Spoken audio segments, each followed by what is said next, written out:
So paano ngayon nasabi ng House Justice Committee na sufficient in form and in substance ang dalawang impeachment complaint laban kay VP Sara kung nung panahon na yon wala silang hawak na kopya ng SALE ni VP Sara na pwedeng magpatunay na may ginawang korupsyon si VP Sara? Isa lang ang ibig sabihin yan.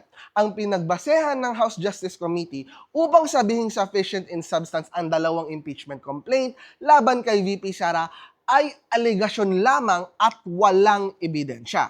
At sinabi ng Supreme Court sa kasong Duterte versus House of Representatives na kapag korupsyon ang basehan ng impeachment, dapat suportado ito ng ebidensya. At hindi lang yan. Sinabi din ng Supreme Court na ang mga impeachable offense ay dapat ginawa ng impeachable officer habang siya ay nasa kanyang tungkulin. Pero taliwas yan sa ginawa ng House Committee on Justice. In fact, hinalukay nila ang SALE ni VP Sara sa loob ng 20 years, which includes the time na hindi pa siya Vice President.